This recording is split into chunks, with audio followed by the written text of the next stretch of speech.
형, 어머니 유언장이야. 전 재산을 나한테 준대. 장례 첫날 밤 둘째가 봉투를 꺼냈습니다. 빈손은 술렁였고 조문객들은 수군거렸어요. 장남이 있는데 이게 말이 돼? 하지만 태수는 직감했죠.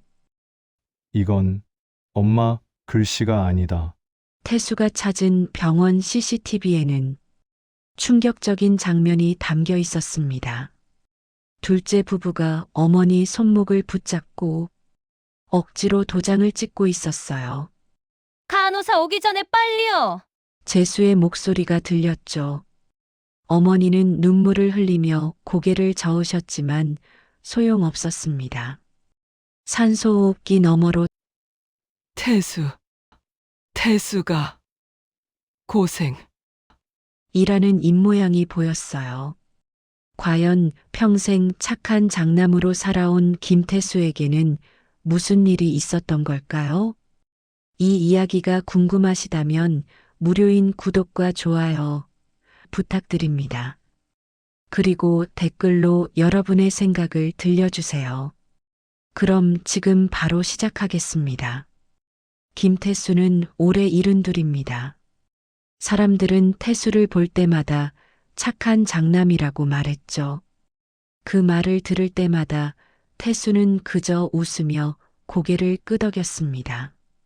착하다는 말이 칭찬인지 동정인지는 이제 구분이 안 됐어요. 다만 그 말 속에 담긴 무게만은 확실히 느껴졌죠. 착하다는 건 결국 손해를 봐도 참는다는 뜻이었으니까요. 태수의 인생은 22살부터 멈춰 있었습니다. 아버지가 갑자기 돌아가신 그해 봄, 태수는 대학을 그만뒀어요.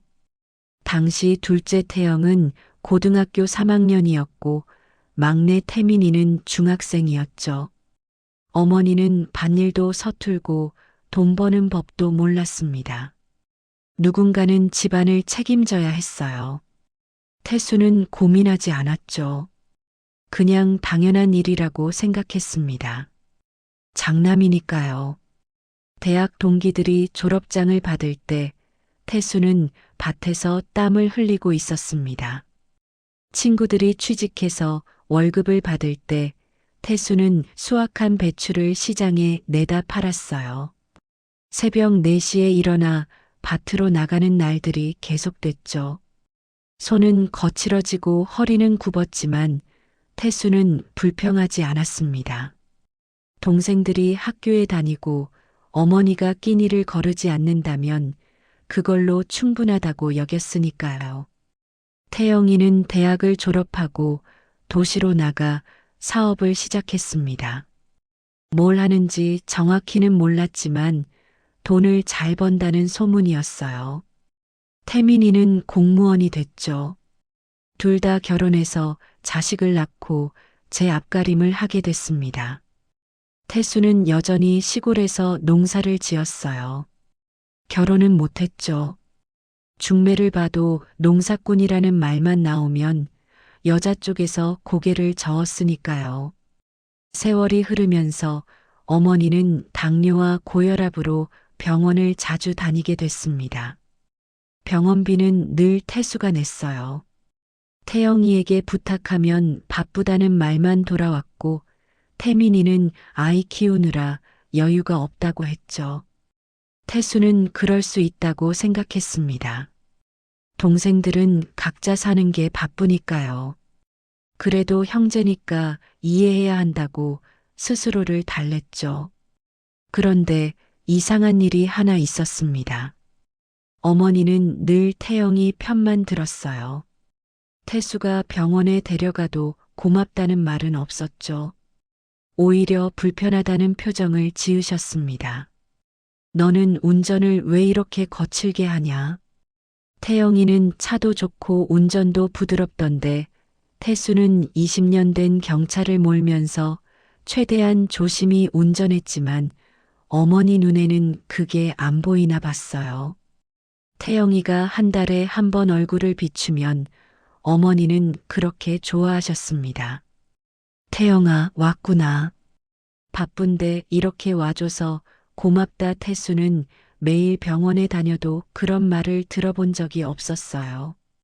어머니는 태영이가 사온 과일은 맛있다고 하시면서 태수가 사온 과일은 시다고 했죠. 같은 과일 가게에서 산 건데도 말입니다. 명절 때도 마찬가지였습니다. 태수가 제사 음식을 다 준비해도 어머니는 태영이에게만 고맙다고 했어요. 태영이가 용돈을 줬으니 음식값은 됐지. 태수는 장 보고 음식 만들고 설거지까지 다 했는데도 한마디 칭찬을 듣지 못했죠. 그럴 때마다 태수는 속이 쓰렸지만 참았습니다. 장남이니까 이해해야 한다고 생각했어요. 석 달 전부터 어머니의 상태가 급격히 나빠졌습니다. 병원에 입원을 하셨고 태수는 매일 같이 병실을 찾아갔어요. 하지만 어느 날부터 이상한 일이 생기기 시작했죠. 병실 문이 안에서 잠겨 있는 날이 많아진 겁니다. 태수가 노크를 해도 태영이가 나와서 막아섰어요. 형, 오늘은 들어오지 마. 엄마가 피곤해하셔. 태수는 고개를 끄덕이고 돌아섰습니다. 어머니가 편하게 쉬셔야 하니까요. 처음에는 일주일에 한두 번이었습니다. 그런데 점점 더 자주 문이 잠겼어요. 태수가 병실에 들어갈 수 있는 날은 일주일에 하루 정도밖에 안 됐죠. 그마저도 태영이 형수가 지켜보는 가운데였습니다. 어머니와 단둘이 이야기할 시간은 전혀 없었어요. 그날도 태수는 병실 문 앞까지 갔습니다. 손에는 어머니가 좋아하시는 호박죽이 들려 있었어요. 시장에서 제일 맛있다는 집 거였죠. 새벽에 일어나서 밭일 마치고 시장 가서 사왔습니다. 병실 문을 열려는 순간 태영이가 안에서 나왔어요. 형, 엄마 지금 주무시고 계셔. 그냥 가봐. 태수는 호박죽 봉지를 태영이에게 건넸습니다. 그럼 엄마 계시면 이거 드시라고 해. 따뜻할 때 드셔야 맛있어. 태영이는 봉지를 받으며 짜증 섞인 목소리로 말했어요. 알았어. 형은 이제 그만 와도 돼. 내가 다 챙길게. 매일 올 필요 없어. 태수는 어리둥절했습니다. 어머니 병간호를 하지 말라는 건가요? 아니, 그래도 내가 장남인데 어떻게 안 와. 태영이는 한숨을 쉬었어요. 형은 농사일로 바쁘잖아. 내가 시간 여유 있으니까 내가 할게. 형은 신경 쓰지 마. 태수는 복도 끝까지 걸어가다가 뒤를 돌아봤습니다. 병실 문이 굳게 닫혀 있었어요. 문틈 사이로 무언가 대화하는 소리가 새어나왔죠. 빨리 해야 돼. 알아. 조금만 기다려. 태수는 무슨 소린지 알아들을 수 없었습니다. 그냥 병원을 나왔어요. 엘리베이터 안에서 거울에 비친 자신의 얼굴을 봤습니다.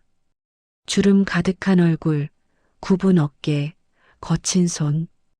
이게 착한 장남의 모습이구나 싶었죠. 태수는 문득 깨달았어요. 나는 언제부터 늘 마지막이었구나. 어머니의 관심에서도, 동생들의 인사에서도, 심지어 병실 문 앞에서조차 태수는 항상 뒤로 밀려났습니다.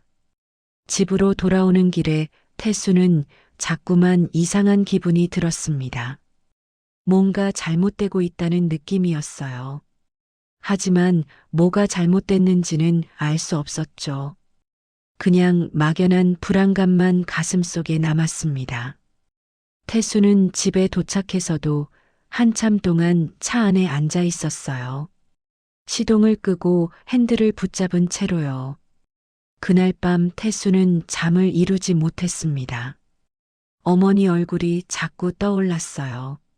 며칠 전 잠깐 본 어머니는 많이 수척해 보였죠. 눈빛도 흐릿했고 말도 거의 못하셨습니다. 태수가 손을 잡으려 하자 어머니는 손을 움찔 빼셨어요. 왜 그러셨을까? 태수는 이불을 뒤집어 쓰고 한숨을 쉬었습니다. 장남으로 산다는 게 이렇게 외로운 일인지 이제야 알 것 같았어요. 어머니가 돌아가셨다는 전화를 받은 건 새벽 3시였습니다. 태영이었어요. 형, 엄마 돌아가셨어. 지금 병원으로 와. 목소리에는 슬픔보다 급함이 묻어 있었죠. 태수는 옷도 제대로 갈아입지 못하고 병원으로 달려갔습니다. 병실 문을 열었을 때 어머니는 이미 하얀 천으로 덮여 계셨어요. 태수는 어머니 침대 옆에 무릎을 꿇었습니다. 어머니, 목소리가 나오지 않았어요.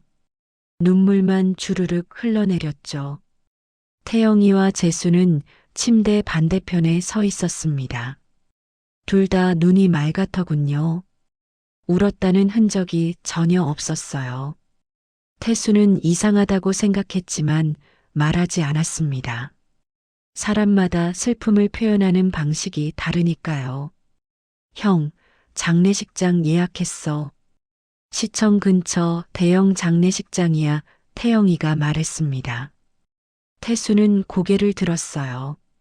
내가 알아볼게. 어머니 고향 근처로 태영이는 손을 내저었죠. 이미 다 했어. 계약금도 넣었고. 형은 신경 쓰지 마. 태수는 어안이 벙벙했습니다.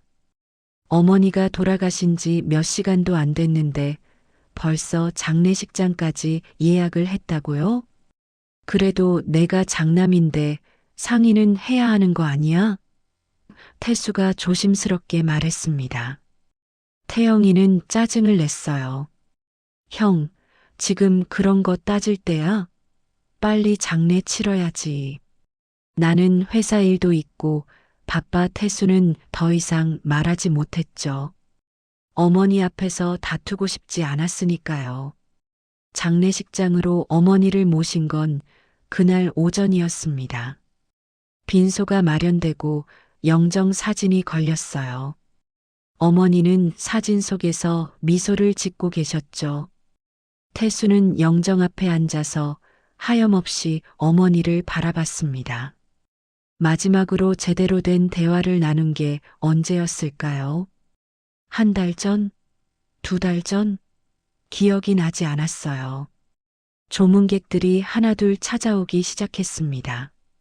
동네 어르신들, 먼 친척들, 어머니 친구분들 모두 태수의 손을 잡으며 위로했어요. 장남이 고생이 많았지. 효자 노릇 제대로 했어. 태수는 그저 고개만 숙였습니다.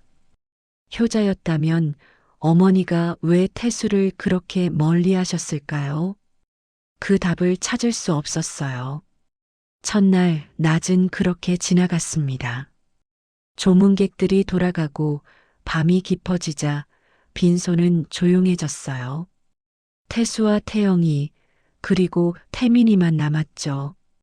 태민이는 저녁 때 도착했는데 울먹이며 절을 올렸습니다. 엄마 미안해요. 마지막에 못 빼서 태수는 태민이를 위로했어요. 내가 무슨 잘못이 있니? 괜찮아. 밤 11시쯤 됐을까요? 빈소에는 세 형제만 남았습니다. 태영이가 갑자기 일어나더니 안쪽 방으로 들어갔어요. 잠시 후 손에 흰 봉투를 들고 나왔죠. 태수는 그게 뭔지 궁금했지만 묻지 않았습니다. 태영이는 조심스럽게 봉투를 테이블 위에 놓았어요. 형, 태민아. 이거 어머니 유언장이야. 태영이의 목소리가 떨렸습니다. 아니, 떨리는 척을 하고 있었죠. 태수는 눈을 크게 떴어요. 유언장? 엄마가 언제 그런 걸 썼어? 태민이도 놀란 표정이었습니다. 형, 나는 처음 듣는데? 태영이는 봉투를 천천히 열었습니다. 안에서 편지지 한 장이 나왔어요. 태영이가 펼쳐서 읽기 시작했죠. 나 박순자는 정신이 온전한 상태에서 이 유언장을 작성한다. 내 전 재산은 둘째 아들 김태영에게 상속한다. 집과 땅, 예금 모두 태영이가 갖기를 바란다. 태영이의 목소리는 점점 작아졌습니다. 순간 빈소 안이 얼어붙었습니다. 태민이가 먼저 입을 열었어요. 뭐, 형한테다? 그럼 우리는? 태수는 아무 말도 하지 못했죠. 머릿속이 하얗게 비었습니다. 어머니가 정말 이런 유언장을 남기셨을까요? 태영이는 편지지를 다시 접으며 말했습니다. 이게 엄마 뜻이야. 나도 어쩔 수 없어. 태민이가 소리쳤어요. 말도 안 돼. 엄마가 그럴 리 없어. 태민이는 편지지를 낚아챘습니다. 직접 확인하려는 거였죠. 태수도 일어나서 편지지를 봤어요. 분명 어머니 이름으로 적혀 있었습니다. 도장도 찍혀 있었고요. 하지만 뭔가 이상했어요. 글씨체가 평소 어머니 글씨가 아니었습니다. 어머니는 한글을 삐뚤빠뚤 쓰시는 편이었어요. 학교를 많이 다니지 못하셨거든요. 그런데 이 유언장의 글씨는 너무 또박또박했죠. 마치 다른 사람이 쓴 것처럼요. 태수는 편지지를 자세히 들여다봤습니다. 종이도 새 것이었어요. 구겨진 흔적이 전혀 없었죠. 이거 엄마 글씨가 아닌데 태수가 조용히 말했습니다. 태영이는 화를 냈어요. 형, 지금 뭐 하는 거야? 엄마 유언을 의심하는 거야? 태수는 고개를 저었습니다. 아니, 그게 아니라 글씨가 평소랑 다르잖아. 너도 알잖니? 태민이도 고개를 끄덕였어요. 맞아. 엄마 글씨는 이렇게 안 예뻤어. 그리고 엄마가 언제 이런 걸 썼다는 거야? 태영이는 답답하다는 듯 한숨을 쉬었습니다. 병원에 있을 때 쓰셨어. 내가 옆에 있었고, 엄마가 나보고 챙기라고 하셨어. 그럼 왜 우리한테는 말 안 했어? 태수가 물었습니다. 태영이는 눈을 피했어요. 엄마가 말하지 말래. 장례 끝나고 얘기하래서 태수는 뭔가 석연치 않았지만 더 따지지 못했죠. 어머니 앞에서 싸우고 싶지 않았으니까요.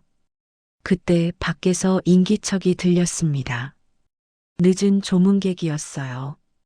동네 이장님이셨죠.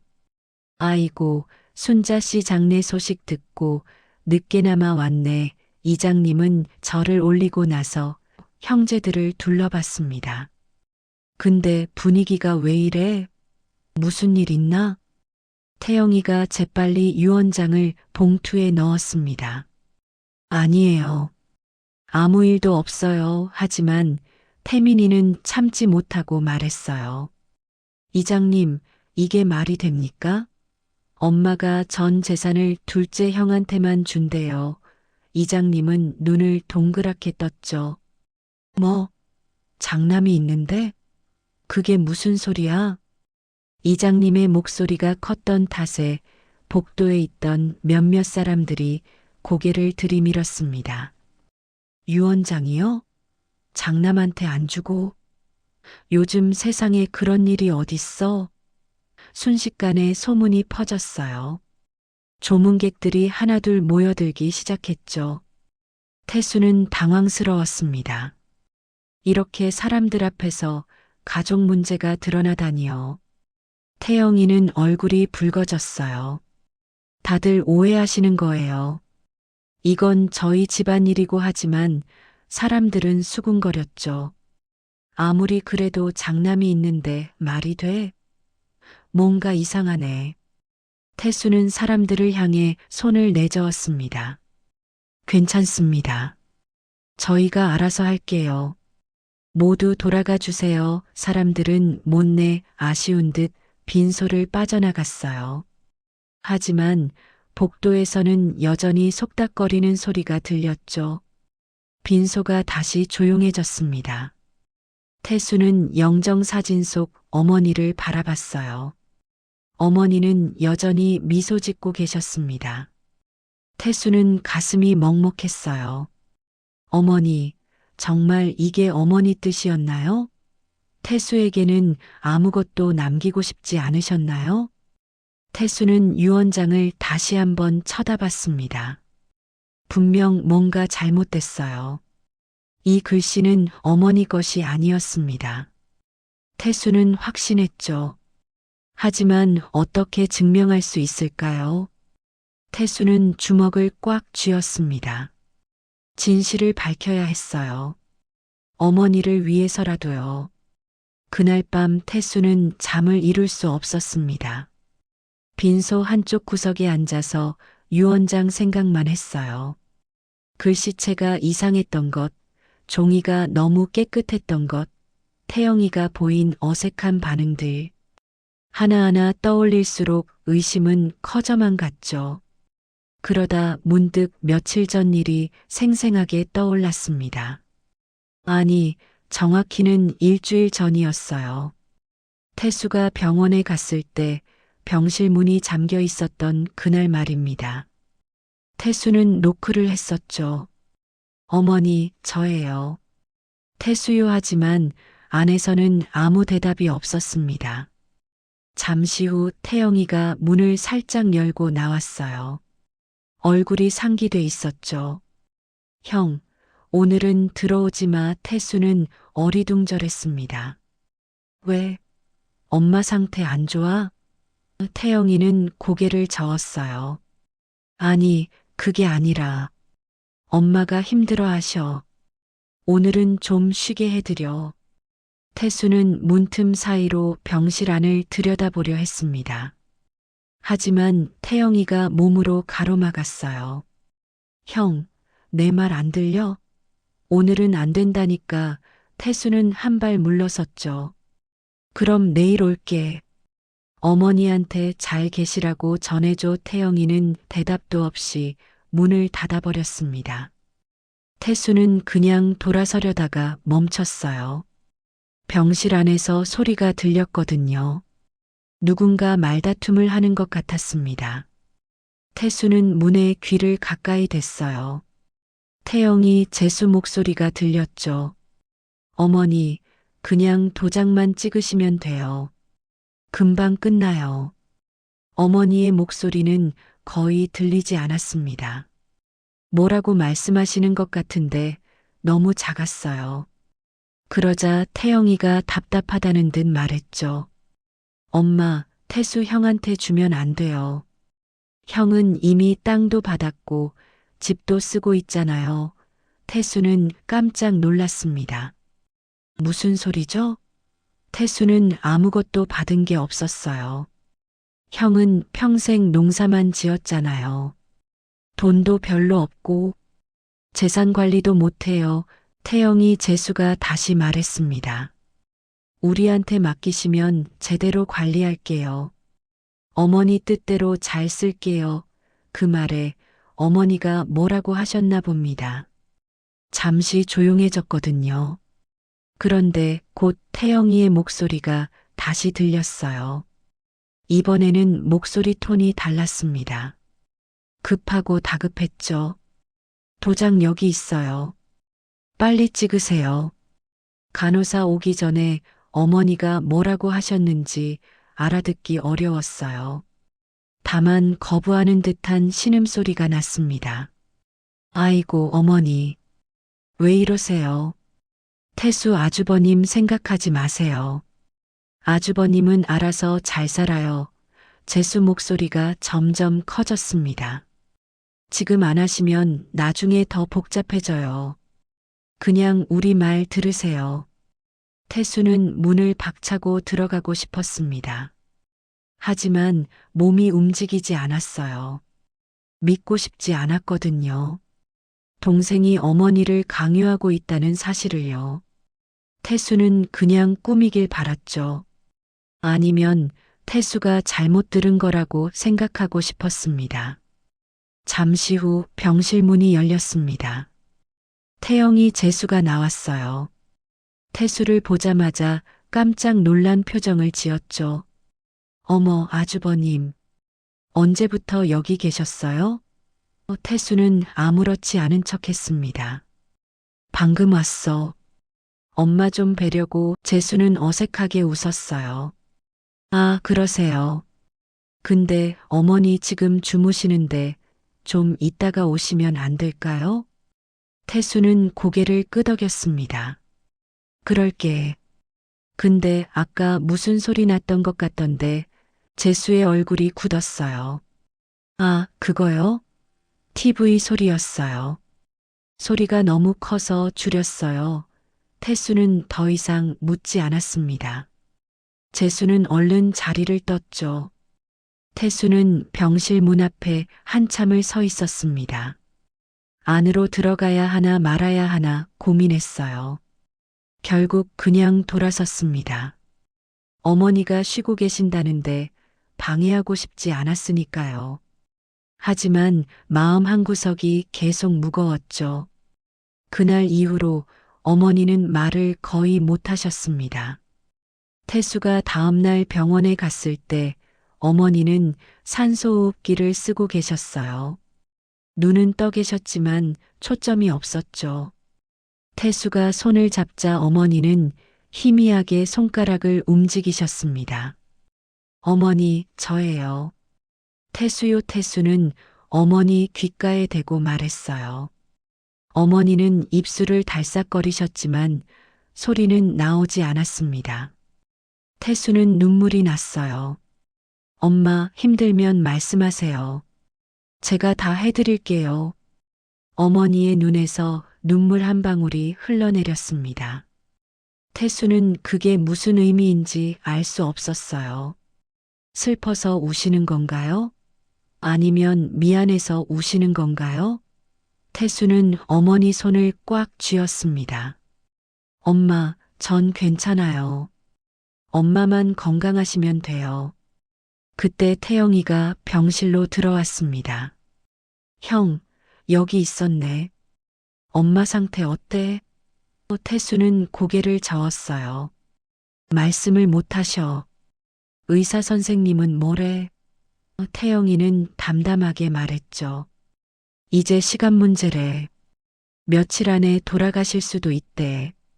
태수는 가슴이 철렁 내려앉았습니다. 며칠? 그렇게 급한 거야? 태영이는 고개를 끄덕였어요. 응. 그래서 형한테 말하려고 했어. 이제 마음의 준비해. 태수는 어머니를 바라봤습니다. 어머니는 눈을 감고 계셨어요. 그 순간 태수는 깨달았습니다. 일주일 전 병실에서 들었던 그 대화가 진짜였다는 거리요. 태영이가 어머니를 강요했던 거예요. 도장을 찍으라고, 유언장을 쓰라고요. 어머니는 거부하셨지만 결국 당하신 겁니다. 태수는 온몸에 소름이 돋았습니다. 동생이 어머니한테 그런 짓을 했다니요. 태수는 믿고 싶지 않았지만 모든 게 맞아떨어졌어요. 어머니가 갑자기 말을 못하신 것도, 태영이가 병실 문을 잠근 것도, 유언장이 갑자기 나타난 것도요. 형, 왜 그래? 얼굴이 안 좋은데 태영이가 물었습니다. 태수는 고개를 돌려 태영이를 똑바로 봤어요. 태영이는 아무렇지 않은 얼굴이었죠. 마치 아무 잘못도 하지 않은 것처럼요. 태수는 주먹을 꽉 쥐었습니다. 너 일주일 전에 병실에서 뭐 했어? 태수가 조용히 물었습니다. 태영이는 어리둥절한 표정을 지었어요. 뭐, 무슨 소리야? 태수는 한 발 다가갔죠. 엄마한테 도장 찍으라고 한 거 말이야. 내가 다 들었어. 태영이의 얼굴이 순간 굳었습니다. 하지만 금방 태어난 척했어요. 형, 무슨 오해하는 거야? 나는 그런 적 없어. 태수는 웃었습니다. 허탈한 웃음이었죠. 아직도 거짓말을 하는구나. 동생아. 태영이는 짜증을 냈어요. 형, 지금 나를 의심하는 거야? 나는 엄마를 위해서 한 거라고. 그 말에 태수는 더 이상 참을 수 없었습니다. 엄마를 위해서? 엄마를 강요한 게 엄마를 위해서야? 두 사람 사이에 긴장감이 흘렀습니다. 태수는 그제야 확실히 깨달았습니다. 자기가 일부러 밀려난 거였어요. 태영이가 계획한 일이었죠. 어머니의 재산을 차지하기 위해서요. 장례 이틀째 아침이었습니다. 태수는 새벽부터 잠을 설쳤어요. 머릿속에는 한 가지 생각뿐이었죠. 증거를 찾아야 한다는 것. 태영이의 거짓말을 밝혀낼 방법이 필요했습니다. 태수는 빈소를 빠져나와 장례식장 관리실로 갔습니다. 병원 CCTV 영상을 확인하고 싶은데요. 관리실 직원은 난처한 표정을 지었어요. 그건 병원에 직접 가셔야 합니다. 태수는 병원에 전화를 걸었지만 개인정보 보호 때문에 안 된다는 답만 돌아왔죠. 막막했습니다. 그때 동네 이장님이 지나가다 태수를 봤어요. 태수야, 무슨 일이야? 태수는 사정을 설명했습니다. 이장님은 고개를 끄덕이더니 전화를 걸었죠. 내 친구가 그 병원 행정실에 있어. 특별히 부탁해 볼게. 10분 후 이장님이 말했습니다. 됐어. 지금 바로 가면 영상을 보여준대. 딱 10분만 태수는 서둘러 병원으로 향했어요. 30분을 택시로 달려 병원 행정실에 도착했죠. 이쪽으로 오세요. 직원이 태수를 작은 방으로 안내했습니다. 모니터 앞에 앉아 직원이 물었어요. 언제 날짜가 필요하세요? 태수는 일주일 전 날짜를 말했습니다. 화면에 어머니 병실이 떴어요. 날짜와 시간이 화면 구석에 표시됐죠. 오후 2시. 어머니가 고개를 천천히 저으셨습니다. 힘이 없어서 겨우겨우 움직이시는 것 같았죠. 태영이의 표정이 굳어졌어요. 재수가 어머니 손을 잡았습니다. 어머니는 손을 빼려고 하셨어요. 하지만 재수는 놓지 않았죠. 오히려 더 세게 붙잡았습니다. 태영이는 답답하다는 듯 머리를 흔들었어요. 그러고는 주머니에서 뭔가를 꺼냈습니다. 도장이었습니다. 빨간색 인주도 함께요. 태수는 숨이 멎는 것 같았어요. 손으로 모니터를 움켜쥐었죠. 화면 속에서 어머니가 고개를 더 세게 저으셨습니다. 입을 벌리시는 게 보였어요. 뭔가 말씀하시려는 것 같았습니다. 하지만 산소호흡기 때문에 소리는 나오지 않았을 거예요. 어머니의 눈에서 눈물이 흘러내렸습니다. 태수는 화면을 보며 눈물이 쏟아졌어요. 엄마. 신음처럼 말이 새어나왔습니다. 태영이가 어머니 손을 잡으려 하자 어머니는 손을 침대 난간으로 피하셨습니다. 난간을 꽉 붙잡으셨어요. 하지만 힘이 없었죠. 손가락이 부들부들 떨렸습니다. 태영이는 멈추지 않았어요.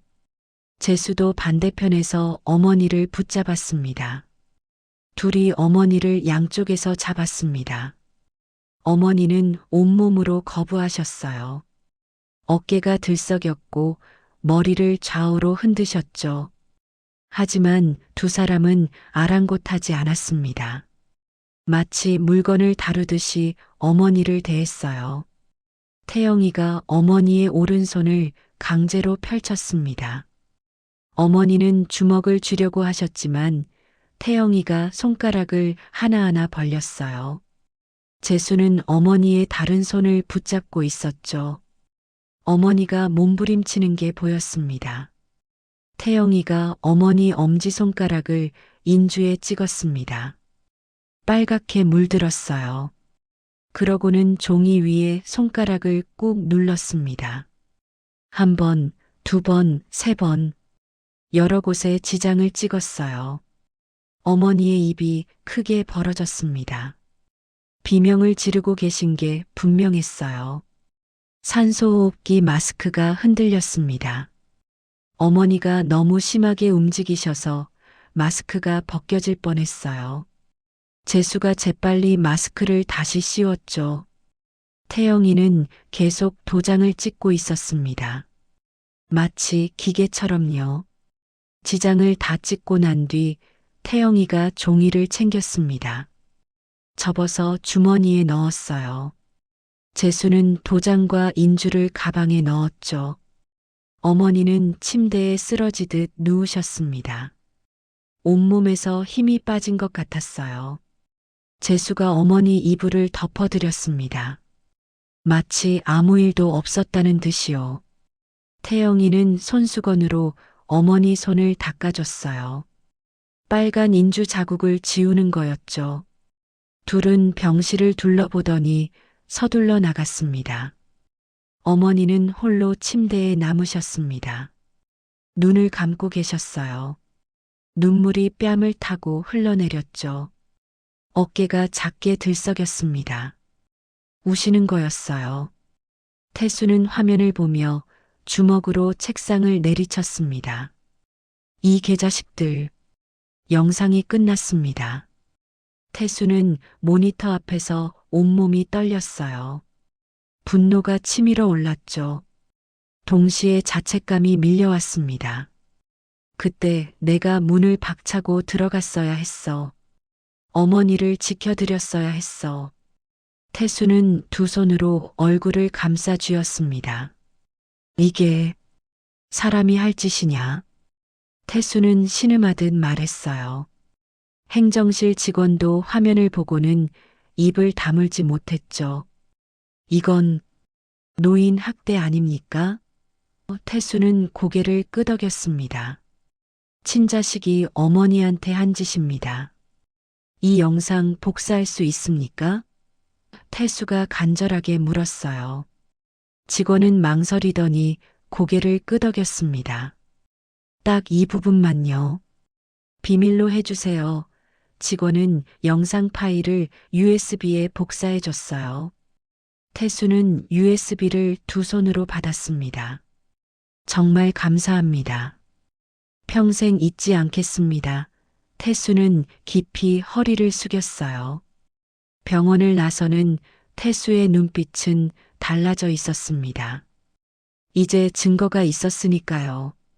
어머니가 당하신 고통을 세상에 알릴 수 있었으니까요. 태수는 주머니 속 USB를 꼭 움켜쥐었습니다. 손에서 땀이 났어요. 어머니, 이제 진실을 밝히겠습니다. 당신이 당하신 억울함을 반드시 풀어드리겠습니다. 태수는 장례식장으로 돌아가는 택시 안에서 창밖을 바라봤어요. 결심이 섰습니다. 이제 더 이상 참지 않겠다고요. 장례식장으로 돌아온 태수는 곧바로 빈소로 가지 않았습니다. 근처 작은 휴게실로 들어갔어요. 사람이 없는 조용한 공간이었죠. 태수는 문을 잠그고 의자에 앉았습니다. 주머니에서 USB를 꺼냈어요. 손이 떨렸습니다. USB를 노트북에 꽂고 영상 파일을 열었어요.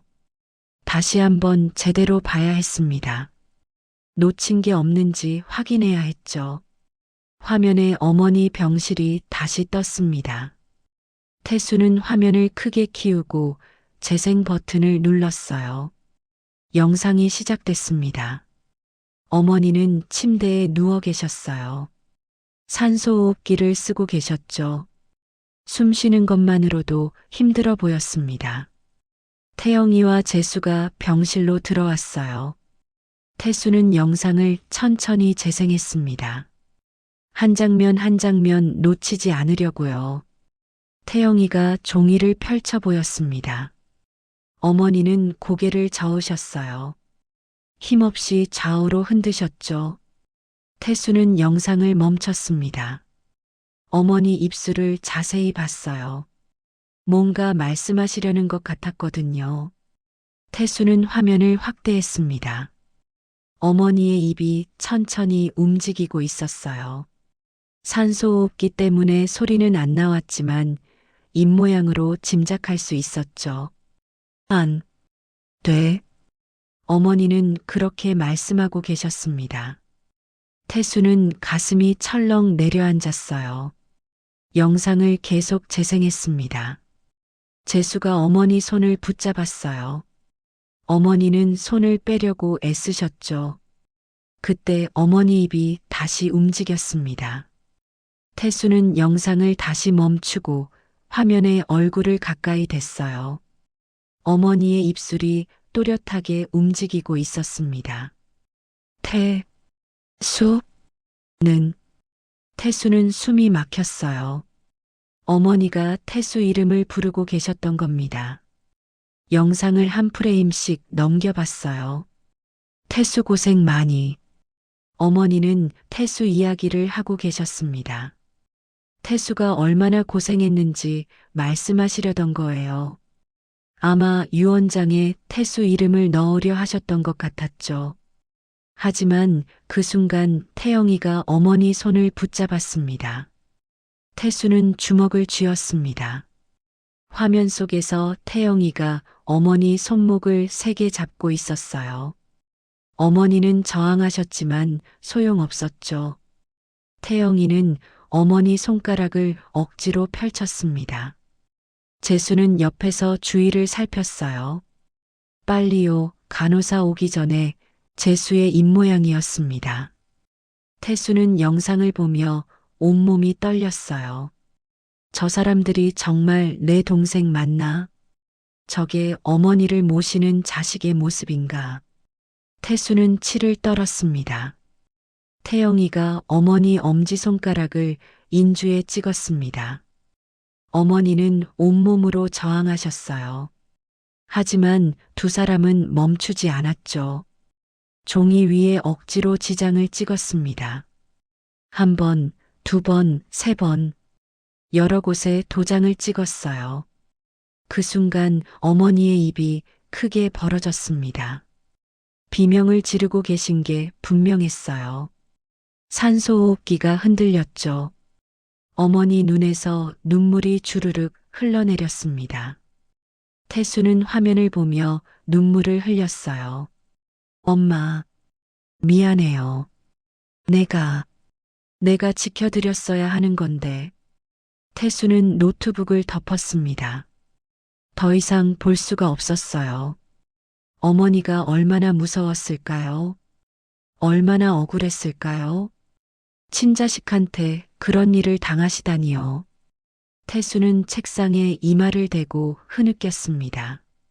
한참을 그렇게 있다가 태수는 고개를 들었어요. 눈물을 닦았습니다. 울고만 있을 시간이 없었죠. 이제 행동해야 했습니다. 태수는 USB를 주머니에 넣고 휴게실을 나섰어요. 복도를 걸어가는데 태영이가 저쪽에서 오고 있었습니다. 둘의 눈이 마주쳤어요. 태영이는 태수를 보더니 다가왔죠. 형, 어디 갔다 와? 빈소 비우면 안 되는데. 태수는 태영이를 똑바로 쳐다봤습니다. 나 병원 다녀왔어. 태수가 조용히 말했어요. 태영이는 눈살을 찌푸렸죠. 병원? 왜? 태수는 한 발 다가섰습니다. CCTV 보러 순간 태영이의 얼굴이 굳었어요. 뭐? 말이 더듬어졌습니다. 어머니 병실 CCTV. 일주일 전 영상 말이야. 태수는 태영이 눈을 피하지 않았어요. 태영이는 뒤로 한 발 물러섰습니다. 형이 무슨 권한으로 그걸 봐? 그건 불법이야. 목소리가 떨리고 있었죠. 태수는 웃었습니다. 비웃음이었어요. 불법? 내가 한 짓은 불법이 아니고. 태영이는 얼굴이 새하얗게 질렸습니다. 형, 무슨 소리야? 나는 아무것도 안 했어 하지만 목소리에는 확신이 없었어요. 넌 어머니 손목 붙잡고 억지로 도장 찍었어. 재수는 옆에서 간호사 오기 전에 빨리 하라고 했고, 태수가 차근차근 말했습니다. 태영이는 입술을 깨물었어요. 그건 어머니가 동의하셨어. 힘이 없으셔서 내가 도와드린 거야. 거짓말하지 마. 태수는 처음으로 목소리를 높였습니다. 복도에 있던 몇몇 사람들이 고개를 돌렸어요. 태수는 목소리를 낮췄죠. 어머니는 끝까지 거부하셨어. 고개를 저으시고 손을 빼시려고 애쓰셨어. 다 봤어. 영상에 다 나와. 태영이는 당황한 표정이었습니다. 형은 오해하는 거야. 상황을 몰라서 그래. 태수는 고개를 저었어요. 오해가 아니야. 어머니가 말씀하시는 거 입모양으로 다 봤거든. 태수는 고생 많이. 그렇게 말씀하셨어.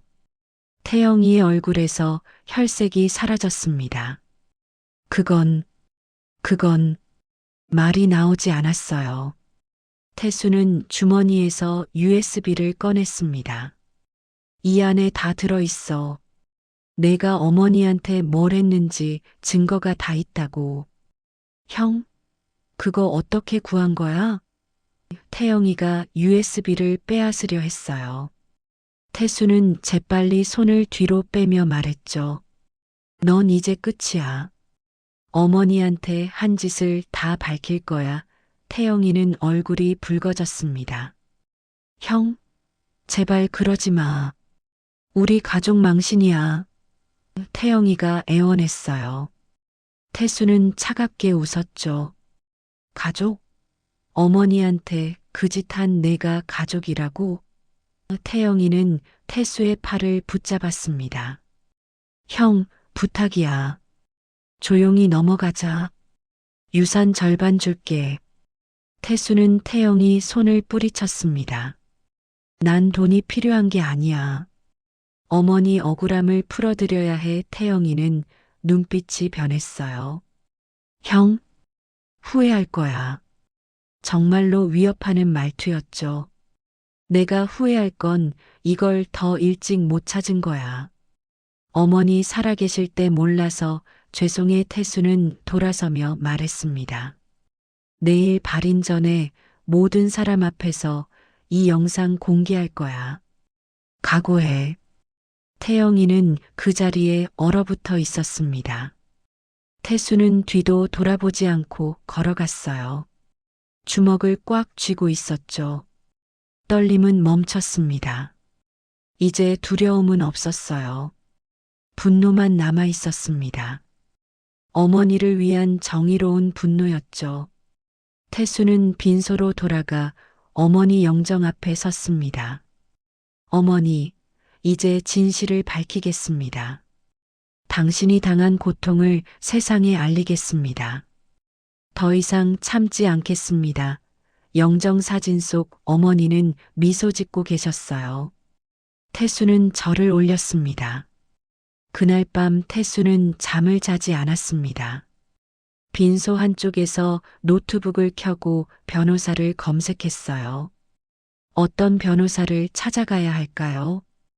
유산 상속 전문, 노인 학대 전문. 태수는 여러 법률 사무소에 이메일을 보냈습니다. 새벽 5시쯤 한 변호사에게서 답장이 왔어요. 오전 7시에 사무실로 오실 수 있습니까? 태수는 곧바로 답장을 보냈죠. 가겠습니다. 태수는 세수를 하고 빈소를 나섰습니다. 태영이는 구석에서 자고 있었어요. 법률사무소는 장례식장에서 차로 20분 거리였습니다. 태수는 택시를 타고 도착했어요. 50대 중반으로 보이는 여자 변호사가 태수를 맞이했죠. 김태수 씨 맞으십니까? 저는 이은정 변호사입니다. 태수는 모든 상황을 설명했습니다. 어머니가 병석에 계셨던 것, 태영이가 병실 문을 잠갔던 것, 유 원장이 갑자기 나타난 것, 그리고 CCTV 영상까지요. 변호사는 USB를 받아 영상을 봤어요. 화면을 보던 변호사의 얼굴이 굳어졌습니다. 이건 명백한 노인 학대입니다. 사문서 위조죠. 강요죄도 성립합니다. 변호사가 단호하게 말했어요. 태수는 고개를 끄덕였죠. 그럼 어떻게 해야 합니까? 변호사는 메모를 하며 말했습니다. 먼저 경찰에 고소장을 제출해야 합니다. 이 영상이 결정적 증거가 될 겁니다. 그리고 유 원장 무효 소송도 별도로 진행해야 합니다. 필적 감정도 받아야 하고요. 변호사는 차분하게 설명했어요. 태수는 귀 기울여 들었습니다. 얼마나 걸립니까? 변호사는 고개를 가로저었죠. 빠르면 몇 개월, 길면 1년도 걸릴 수 있습니다. 태수는 한숨을 쉬었습니다. 그렇게 오래요? 변호사는 위로하듯 말했어요. 하지만 승소 확률은 아주 높습니다. 이 영상만으로도 충분한 증거니까요. 태수는 조금 안심이 됐죠. 그럼 지금 당장 뭘 하면 됩니까? 오늘 경찰서 가서 고소장 제출하세요. 제가 동행하겠습니다. 변호사가 일어나며 말했습니다. 태수도 따라 일어섰어요. 감사합니다. 정말 감사합니다. 변호사는 태수의 어깨를 두드렸죠. 유가족끼리의 다툼이라 마음 아프시겠지만 정의를 위해 필요한 일입니다. 오전 8시에 둘은 경찰서에 도착했습니다. 형사과에 들어가자 한 형사가 맞이했어요. 무슨 일로 오셨습니까? 태수는 사건을 설명했죠. 형사는 영상을 보더니 표정이 심각해졌습니다. 이건 수사해야겠습니다. 고소장 작성하시죠. 태수는 고소장을 작성했습니다. 피고소인은 김태영과 김태영의 배우자. 혐의는 노인 학대, 사문서 위조, 강요죄. 손이 떨렸지만 태수는 끝까지 썼어요. 형사가 고소장을 받으며 말했습니다. 발인이 언제입니까? 내일 오전입니다. 태수가 답했어요. 형사는 고개를 끄덕였죠. 그럼 발인 전에 피고소인을 조사하겠습니다. 장례식장으로 출동하겠습니다. 태수는 놀랐어요. 발인 전에요? 형사는 단호하게 말했죠. 증거인멸 가능성이 있습니다. 빨리 조치해야 합니다. 태수는 장례식장으로 돌아왔습니다. 이미 조문객들이 와 있었어요. 태수는 빈소로 들어갔죠. 태영이가 태수를 보더니 다가왔습니다. 형, 어디 갔다 왔어? 아침부터 안 보이길래. 태수는 태영이를 똑바로 봤어요. 변호사하고 경찰서 다녀왔어. 태영이의 얼굴이 굳었습니다. 뭐? 경찰서? 목소리가 커졌어요. 주변 조문객들이 쳐다봤죠. 태수는 조용히 말했습니다. 밖에 나가서 얘기하자. 둘은 장례식장 밖 주차장으로 나왔습니다. 사람이 없는 구석이었어요. 태영이가 소리쳤죠. 형, 정말 경찰에 신고한 거야? 태수는 고개를 끄덕였습니다. 응, 고소장 제출했어. 태영이는 머리를 쥐어뜯었어요. 미쳤어? 형이 미쳤어? 태수는 차분하게 말했습니다. 미친 건 내가 아니냐. 어머니한테 그런 짓을 하고도 멀쩡히 있는 내가 미친 거지. 태영이는 얼굴이 붉어졌죠. 그건 어머니가 동의하셨다고. 거짓말하지 마. 태수가 목소리를 높였습니다. 영상에 다 나와. 어머니가 얼마나 거부하셨는지, 내가 얼마나 강요했는지 태영이는 입술을 깨물었어요. 그건 오해야. 어머니가 힘이 없으셔서 내가 도와드린 거라고. 태수는 한 발 다가섰습니다. 마지막으로 묻는다. 내가 그랬냐? 어머니 손목 붙잡고 억지로 도장 찍은 게 내가 맞냐? 태영이는 눈을 피했어요. 나는 어쩔 수 없었어. 형한테 전부 주면 우리는 어떻게 살아? 그래서 어머니를 강요한 거야? 태수는 믿을 수 없다는 표정이었죠. 태영이는 소리쳤습니다. 엄마도 동의했어. 처음엔 거부했지만 나중엔 알아들으셨어. 형만 착한 척하는 거잖아. 그 말에 태수의 표정이 굳었습니다. 뭐라고? 목소리가 낮아졌어요. 태영이는 계속 소리쳤죠. 형은 평생 착한 장남인 척하면서 다 해먹었잖아. 농사 지으면서 어머니 돈 다 쓴 것도 형이고 우리한테는 하나도 안 남기려고 한 거 알아. 태수는 어이가 없었습니다. 내가 농사 지으면서 너희 대학 보냈어. 어머니 병원비 다 냈고 그게 다 해먹은 거야? 태영이는 코웃음을 쳤어요. 그건 형이 장남이니까 당연한 거지. 그렇다고 유산까지 다 가져가려고 하면 안 되지. 난 유산 같은 거 바라지도 않았어. 태수가 소리쳤습니다. 난 그냥 어머니가 편하게 돌아가시길 바랐을 뿐이야. 그런데 넌 어머니를 괴롭혔어. 마지막까지 고통스럽게 만들었어. 태영이는 입을 다물었죠. 이걸 덮으면 난 평생 장남이 아니라 공범이야. 태수는 주먹을 쥐고 말했습니다. 내가 한 짓을 방관하면 난 어머니한테 더 큰 죄를 짓는 거야. 그래서 결정했어. 발인 전에 모든 걸 공개할 거야. 태영이는 얼굴이 새하얗게 질렸습니다. 형, 제발 그러지 마. 우리 가족 망신이야. 집안 완전히 망가져. 태수는 고개를 저었어요. 집안은 이미 내가 망가뜨렸어. 어머니를 학대한 순간 우리는 더 이상 가족이 아니야. 형? 태영이가 태수의 옷깃을 붙잡았습니다. 제발 부탁이야.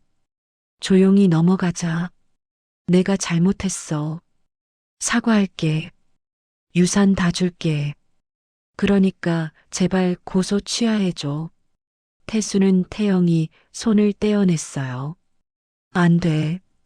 이건 유산 문제가 아니야. 어머니 명예의 문제야. 태영이는 바닥에 주저앉았습니다. 망했다. 다 망했어. 중얼거렸죠. 태수는 돌아서며 말했습니다. 내일 발인 때 모든 사람 앞에서 영상을 공개할 거야. 경찰도 올 거고. 각오의 태영이는 바닥에 주저앉은 채 대답하지 못했어요. 태수는 빈소로 돌아갔습니다. 조문객들이 태수를 보며 수군거렸어요. 뭔가 문제가 있나 봐. 형제끼리 싸우는 것 같던데 태수는 신경 쓰지 않았죠. 어머니 영정 앞에 섰습니다. 어머니, 이제 진실을 밝힙니다. 당신이 당한 억울함을 세상에 알립니다. 더 이상 참지 않겠습니다. 태수는 절을 올렸어요. 영정 사진 속 어머니는 미소 짓고 계셨습니다. 태수는 눈물을 닦았죠. 장례식장 관리실에 들어가 태수는 말했습니다. 내일 발인 전에 빈소 TV를 사용해도 될까요? 직원이 물었어요. 무슨 용도십니까? 태수는 담담하게 답했죠. 조문객들한테 중요한 영상을 보여드려야 해서요. 직원은 고개를 끄덕였습니다. 그러시죠. 모든 준비가 끝났습니다. 태수는 결심이 섰어요. 내일이면 모든 게 밝혀질 겁니다. 어머니의 고통이, 태영이의 죄가, 진실이. 태수는 창밖을 바라봤습니다.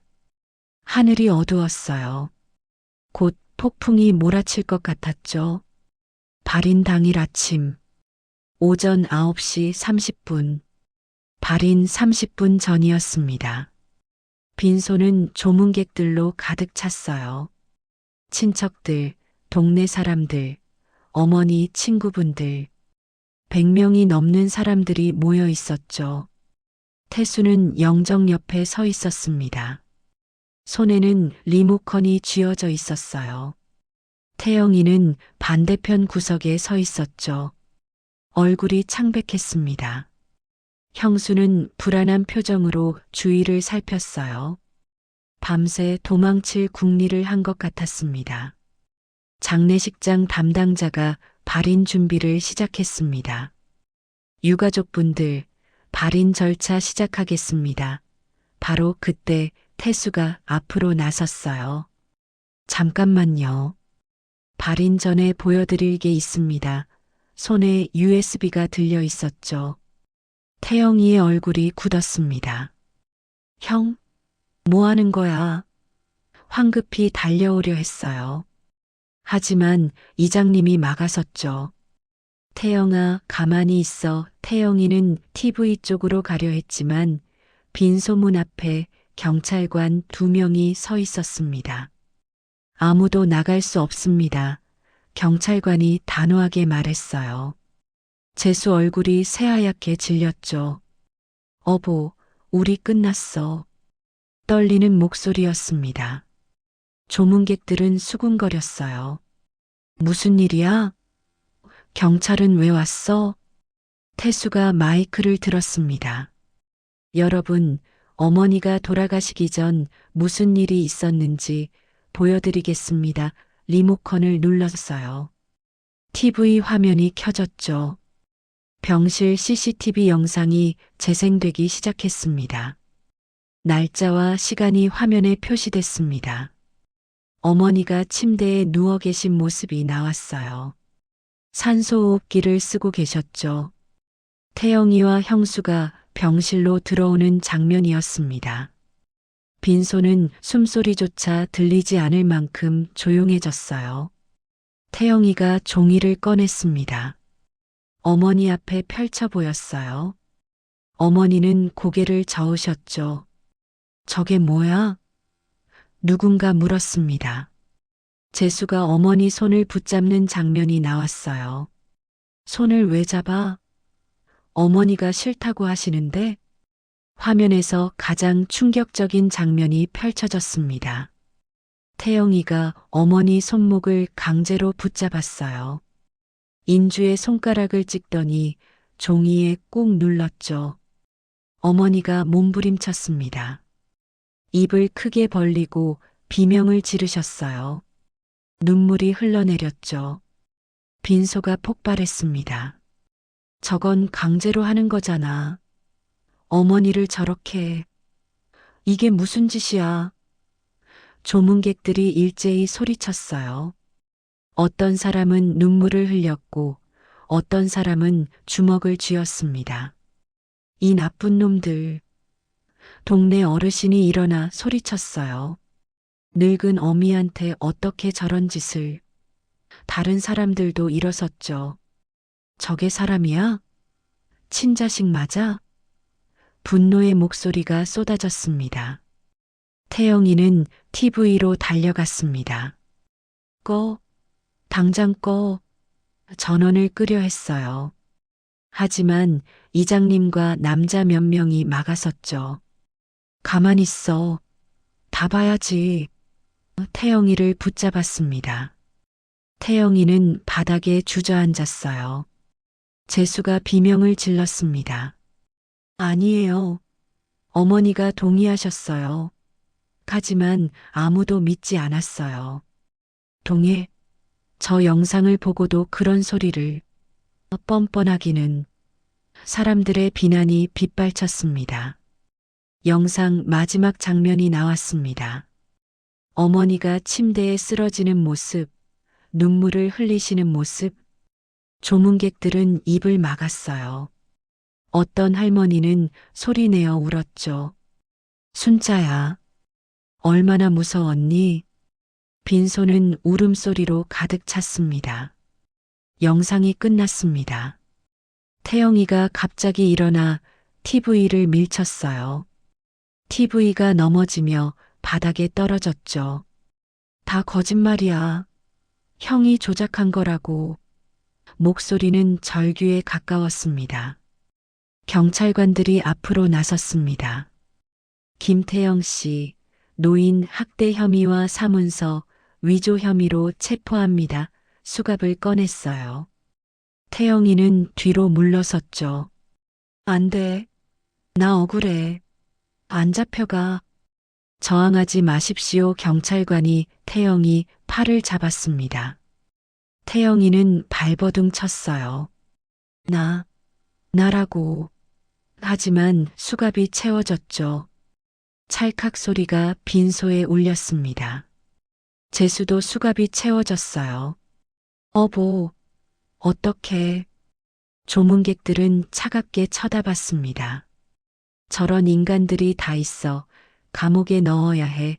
평생 나오지 마. 비난의 목소리만 들렸어요. 아무도 태영이 부부를 동정하지 않았죠. 태영이는 끌려가면서 태수를 돌아봤습니다. 눈에는 분노와 절망이 가득했어요. 형이 다 망쳤어. 우리 인생 다 망쳤다고. 목이 쉰 목소리로 외쳤습니다. 입에서 거품이 일었어요. 태수는 차갑게 쳐다봤습니다. 한 발 다가가서 조용히 말했어요. 아니, 내가 망친 거야. 목소리는 낮았지만 또렷했죠. 어머니를 학대한 순간 너 스스로 다 망친 거야. 태영이는 입을 다물었습니다. 할 말이 없었어요. 경찰관들이 둘을 끌고 나갔습니다. 재수는 울부짖었어요. 억울해요. 우리 억울하다고. 하지만 빈소문이 닫혔죠. 사이렌 소리가 점점 멀어졌습니다. 빈소는 한동안 정적에 휩싸였어요. 이장님이 태수에게 다가왔습니다. 잘했어, 태수야. 내가 옳은 일을 한 거야. 다른 사람들도 고개를 끄덕였어요. 순자 씨가 얼마나 억울하셨겠어. 태수 씨 용기가 대단하네. 사람들이 위로했습니다. 태수는 어머니 영정 앞으로 갔습니다. 무릎을 꿇고 절을 올렸어요. 어머니, 진실을 밝혔습니다. 이제 편히 쉬세요. 눈물이 뺨을 타고 흘러내렸죠. 늦어서 죄송합니다. 영정사진 속 어머니는 미소 짓고 계셨습니다. 마치 태수에게 고맙다고 말하는 것 같았어요. 빈소 밖에서는 새들이 지저귀고 있었죠. 따뜻한 봄날이었습니다. 하지만 태수의 가슴은 차가웠어요. 발인은 예정대로 진행됐습니다. 사람들은 조용히 어머니를 배웅했어요. 불쌍하신 분이셨어. 마지막까지 고생하셨네. 태수는 영구차를 따라 걸었습니다. 한 걸음 한 걸음이 무거웠어요. 차 안에서 태수는 창밖을 바라봤습니다. 진실을 밝혀서 후련했지만 마음은 무거웠어요. 가족은 완전히 갈라졌습니다. 하지만 후회는 없었죠. 어머니를 위해 옳은 일을 했으니까요. 태수는 주먹을 쥐었습니다. 이제 마지막 남은 일만 하면 됐어요. 3개월이 흘렀습니다. 가을이 깊어지고 있었어요. 태수는 법원 앞에 서 있었습니다. 손에는 판결문이 들려 있었죠. 유언장 무효 소송의 결과였습니다. 원고 승소. 피고가 제출한 유언장은 필적 감정 결과 고인의 글씨가 아닌 것으로 판명됐으며 병실 CCTV 영상을 통해 강압에 의한 지장 날인이 확인됨. 따라서 해당 유언장은 법적 효력이 없음을 선고한다. 판사의 목소리가 법정에 울렸던 그 순간이 떠올랐어요. 태수는 한숨을 쉬었습니다. 이겼습니다. 하지만 기쁘지 않았어요. 가족을 상대로 싸워 이긴 승리는 씁쓸했죠. 태영이와 재수는 구치소에 있었습니다. 노인 학대, 사문서 위조, 강요죄. 검찰은 징역 3년을 구형했어요. 재판은 아직 진행 중이었죠. 변호사는 집행유예를 노리고 있었지만 여론이 나빴습니다. 친자식이 어머니를 학대했다. 병석에 노모를 강압했다. 신문에도 났고 인터넷에도 퍼졌어요. 태영이 가족은 동네에서 살 수 없게 됐죠. 아이들은 전학을 갔고 집은 비어 있었습니다. 태민이는 태수와 연락을 끊었습니다. 형, 가족끼리 왜 이렇게까지 해야 했어? 조용히 넘어갈 수도 있었잖아. 전화로 그렇게 말하고는 끊어버렸어요. 태수는 설명하려 했지만 태민이는 듣지 않았죠. 추석이 다가왔습니다. 예전 같으면 온 가족이 모였을 거예요. 하지만 올해는 아무도 연락하지 않았습니다. 태수는 혼자 어머니 산소를 찾았어요. 묘비에는 어머니 이름이 새겨져 있었죠. 어머니, 왔습니다. 태수는 무릎을 꿇고 절을 올렸어요. 과일과 송편을 차렸습니다. 혼자서 준비한 거였죠. 형제들은 안 왔습니다. 아마 앞으로도 안 올 것 같습니다. 태수는 쓸쓸하게 웃었어요. 묘비를 닦으며 태수는 생각했습니다. 내가 잘한 걸까요? 가족을 지키려면 참았어야 했을까요? 하지만 곧 고개를 저었어요. 아니, 참는 게 가족을 지키는 게 아니었어요. 진실을 밝히는 게 진짜 가족을 지키는 거였죠. 엄마, 이번엔 장남 노릇 안 했어요. 아들로 살았어요. 태수는 어머니 사진을 바라보며 말했습니다. 평생 착한 장남으로만 살았는데 그게 아니더라고요. 엄마를 지키는 게 진짜 아들 노릇이었어요. 바람이 불었습니다. 낙엽이 떨어졌어요. 태수는 눈물을 닦았죠. 늦게라도 해서 다행입니다. 엄마가 억울하게 돌아가시는 걸 그냥 두지 않아서요. 그게 제가 할 수 있는 마지막 효도였습니다. 산을 내려오는 길에 태수는 결심했습니다. 어머니가 남기신 재산을 어떻게 쓸지요. 법원은 법정 상속 비율대로 나누라고 했어요. 태수가 절반, 태영이와 태민이가 각각 4분의 1씩. 하지만 태수는 다른 생각이 있었죠. 일주일 후 태수는 사회복지재단을 찾아갔습니다. 노인 학대 피해 지원 기금에 기부하고 싶습니다. 담당자는 놀란 표정이었어요. 얼마를 기부하시려고요? 태수는 통장을 꺼냈습니다. 제 상속분의 절반입니다.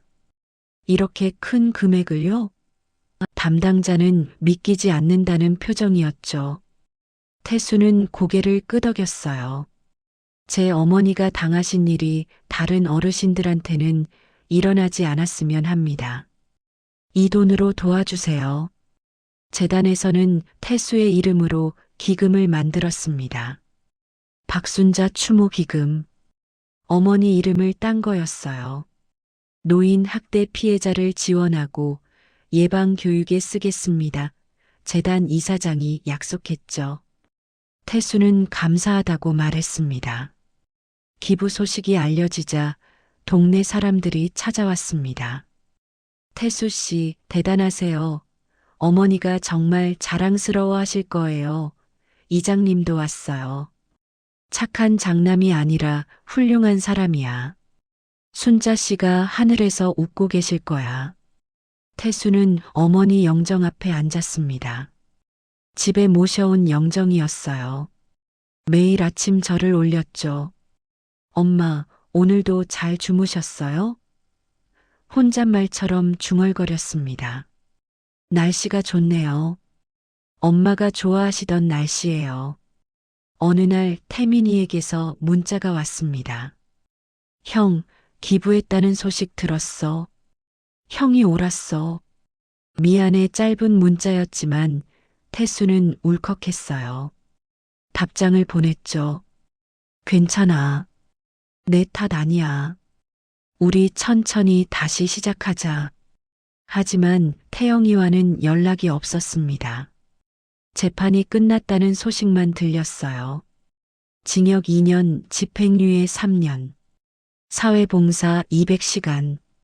실형은 면했지만 정가자가 됐죠. 사업도 접었고 가족도 뿔뿔이 흩어졌다고 했습니다. 태수는 복잡한 심정이었습니다. 미안하지는 않았어요. 태영이가 자초한 일이니까요. 하지만 안타까웠죠. 욕심만 부리지 않았다면 이렇게까지 되지 않았을 텐데요. 가족이 원수가 될 필요는 없었을 텐데요. 겨울이 왔습니다. 어머니 기일이 다가왔어요. 태수는 혼자 제사를 준비했습니다. 음식을 만들고 상을 차렸죠. 예전엔 형제들이 모여서 했는데 이제는 태수 혼자였습니다. 하지만 외롭지 않았어요. 제사상 앞에 앉아 태수는 말했습니다. 엄마, 1년이 지났네요. 그 일 이후로 많은 게 변했습니다. 형제들은 뿔뿔이 흩어졌고 명절에도 모이지 않아요. 집안은 완전히 갈라졌습니다. 하지만 후회는 안 해요. 엄마를 지키는 게 먼저였으니까요.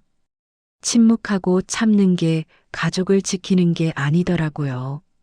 진실을 밝히는 게 진짜 가족을 지키는 거였어요. 태수는 절을 올렸습니다.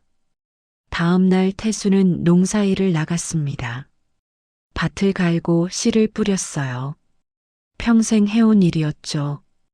땀을 흘리며 일하는 게 마음이 편했습니다. 흙 냄새를 맡으면 어머니 생각이 났어요. 저녁에 집으로 돌아와 태수는 어머니 영정에 말했습니다. 엄마, 오늘도 무사히 하루 마쳤어요. 내일도 잘할게요. 영정 사진 속 어머니는 미소 짓고 계셨죠. 태수는 그 미소를 보며 생각했습니다. 가족을 지키는 건 침묵이 아니었습니다. 참는 것도 아니었어요. 잘못된 걸 보고도 모른 척하는 게 아니었죠. 진실을 밝히는 거였습니다. 용기를 내는 거였어요. 옳은 일을 하는 거였습니다. 태수는 창밖을 바라봤습니다. 달이 밝았어요. 어머니가 좋아하시던 보름달이었죠. 엄마, 달 보세요. 예쁘죠? 태수는 웃으며 말했습니다. 저는 이제 괜찮아요. 엄마도 편히 쉬세요. 바람이 불었습니다. 창문이 살짝 흔들렸어요. 마치 어머니가 대답하시는 것 같았죠. 태수는 눈을 감았습니다. 가슴이 따뜻해졌어요. 어머니가 곁에 계시는 것 같았습니다. 그렇게 태수는 새로운 삶을 시작했습니다. 착한 장남이 아니라 용기 있는 아들로요. 침묵하는 가족이 아니라 진실을 말하는 사람으로요. 그게 진짜 가족을 지키는 방법이었으니까요. 태수는 그렇게 믿으며 살아갔습니다. 김태수의 용기 있는 선택이 여러분께 울림을 주었다면 무료인 구독과 좋아요 부탁드립니다. 여러분이 생각하는 진짜 효도는 무엇인가요? 침묵하며 참는 것일까요? 아니면 잘못된 것에 맞서는 것일까요? 댓글로 여러분의 생각을 들려주세요. 오늘도 함께 해주셔서 감사합니다. 다음 영상에서 또 만나요.